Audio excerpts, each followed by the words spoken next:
Donc voici la deuxième phase. Donc maintenant que j'ai fait ça, je vais réafficher toutes mes faces. Alt H, clique dans le vide pour désélectionner. Alors il y a une fonction qui est intéressante pour venir sélectionner uniquement les morceaux, on va dire les patchs. D'ailleurs, j'en profite ici pour voir que là, je vais avoir du mal à déplier ça. Donc ce que je vais faire une arête, même si bon, d'ailleurs ici, c'est pas super. On va faire comme ça. De là à là. Euh, ouais, c'est bien. Maxime aussi. D'accord.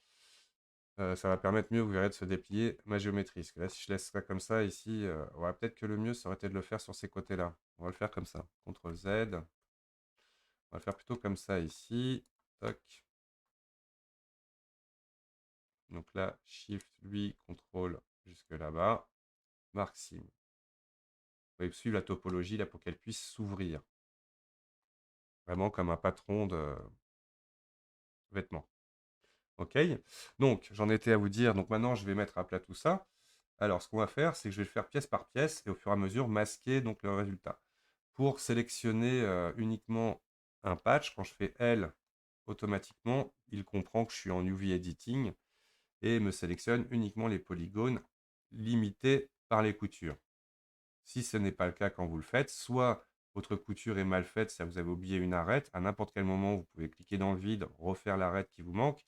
Par exemple, on imagine, j'ai oublié de faire celle-ci, clic droit, Clear Seam. Si je fais maintenant en polygone, L, hop, il va aussi, bien évidemment, prendre l'arrière aussi. Et quand je mettrai à plat la géométrie, ils seront joints par cette petite arête. Donc à n'importe quel moment, hop, là je prends cette arête-là, marque Seam, je corrige. Donc 3 du pavé numérique, L en survolant. Donc autre raison, si jamais vous constatez que c'est bien découpé, dans Select Linked, ici vous pouvez choisir Seam comme euh, séparation. Une fois que vous avez fait ça, c'est assez simple. Donc là on voit le résultat de mon maillage de l'autre côté. Je vais tout simplement appuyer sur U du clavier, où je vais dans le menu UV et Unwarp. Tac. Il a mis à plat ma géométrie. Donc là, pour souci d'efficacité, je vais masquer les faces que j'ai déjà traitées. On va faire l'arrière. U, Unwarp. Parfait. On va faire ce bras-là. Donc H pour masquer. L pour tout sélectionner. U, Unwarp. Toc. Je sélectionne celui-ci avec L. Alors quand vous faites ça, vous pouvez faire CTRL L aussi, ça peut marcher. Toc. U, Unwarp. Alors là, on peut sélectionner les deux H comme cela. Notre bouche. Alors on va voir ce que ça va donner. Est-ce qu'on pourrait améliorer notre découpe? Ouais, je vais faire autrement. Comme ça, on va montrer qu'on peut corriger à n'importe quel moment, même si c'est vraiment pas la partie la plus importante. CTRL jusqu'ici, Clear, Sim. Vous allez voir après pourquoi. Ouh. Je viens resélectionner toute cette ligne-là. Clear Sim. Ça me semble que ça sera plus évident de se couper par là.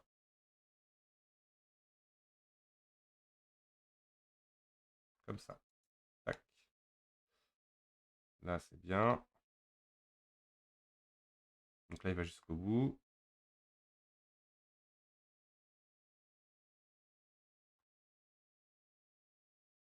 On va rajouter ça aussi. Oups. Shift pour ajouter. Et il manque le petit qui est là. Tac. Vous voyez, ça me donne ça. Je préfère Maxime. C'est à votre convenance. Hein.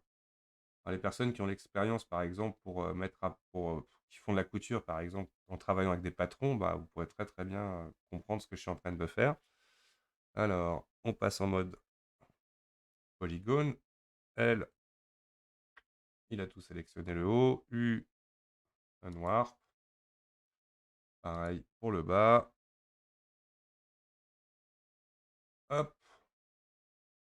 Et là, on est en deux phases. Bon, c'est bizarre là comment elle est ma géométrie, mais c'est pas grave. On vérifiera plus tard. U, noir.